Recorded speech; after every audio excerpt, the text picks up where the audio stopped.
Hi అండి అందరికీ, welcome back to my channel అమ్మమ్మ గారి ఇల్లండి. ఈరోజు వచ్చేసి కాలీఫ్లవర్ కర్రీ చేస్తున్నామండి. ఫస్ట్గా బాండి పెట్టుకుని ఆయిల్ వేసుకుని ముందుగానే కాలీఫ్లవర్ క్లీన్ చేసుకుని కోసుకుని పక్కన పెట్టుకుని అవి బాగా క్లీన్ చేసుకున్నాక అందులో వేసి ఆయిల్లో వేసి వేగించాలి.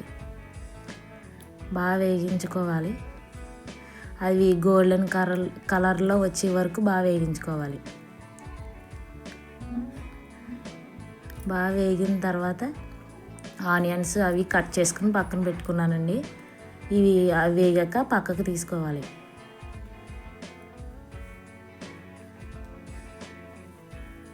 నెక్స్ట్ ఉల్లిపాయలు వేసుకుని బాగా వేపుకోవాలి.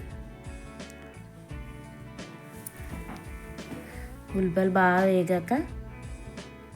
వేగించుకోవాలి. బాగా వేగాక టమాటా ముక్కలు కూడా వేసుకోవాలి. నచ్చితే టమాటా వేసుకోవచ్చండి, లేకపోతే మానేయచ్చు. మేము టమాటా వేసాం. టమాటా బాగా మగ్గించుకొని బాగా వేగాలి. బాగా వేగిన తర్వాత టమాటా బాగా మగ్గిన తర్వాత కాలీఫ్లవర్ బాగా వేగించుకుని పక్కన పెట్టుకున్నాం కదండి, అవి అందులో వేసుకోవాలి. తర్వాత టమాటాలు కాలీఫ్లవర్ ఇవి బాగానే మగ్గించుకోవాలి.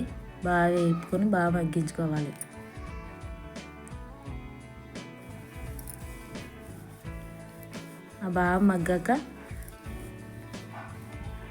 బాగా మగ్గించుకున్న తర్వాత కొంచెం పసుపు, కొంచెం కారం, కర్రీకి సరిపడా కారం, మసాలా, గరం మసాలా కొద్దిగా వేసుకుని కొద్దిగా ఉప్పు వేసుకుని కర్రీకి సరిపడా ఉప్పు వేసుకుని మొత్తం అంతా మిక్స్ చేసుకోవాలి. బాగా అన్నీ మిక్స్ అయ్యాక బాగా మగ్గాలి. మగ్గిన తర్వాత వాటర్ వేసుకోవాలి. కొంచెం మంది మామూలుగా డైరెక్ట్గా చేసేస్తారు.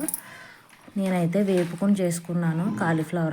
కాలీఫ్లవర్ ఉడికించుకున్న దానికంటే వేగించుకుని చేసుకున్నదైతే చికెన్ కర్రీలా ఉంటుంది, బాగుంటుంది. ఉడకబెట్టుకుని చేసుకుంటే పెద్ద టేస్ట్ అనిపించదు. ఇలా చేసుకుంటే టేస్ట్గా ఉంటుంది. బాగా మగ్గాక అప్పుడు కొత్తిమీర వేసుకొని కలుపుకోవాలి. నెక్స్ట్ వాటర్ వేసుకోవాలి. వాటర్ వేసుకుని దగ్గరికి ఉడికించుకోవడమేనండి. మీకు కావాలంటే బీన్స్ కూడా వాడుకోవచ్చు. ఇందులో బీన్స్ కూడా కలిపి కర్రీ చేసుకోవచ్చు. కాలీఫ్లవర్ బీన్స్ కూడా కలిపి కర్రీ చేసుకోవచ్చు. లేదంటే ఇలా సింపుల్గా చేసుకుంటే బాగుంటుందండి. అంతే అండి. లాస్ట్గా కొత్తిమీర వేసుకుని దగ్గరికి తీసుకుంటే అయిపోయినట్టు. Cauliflower curry ready.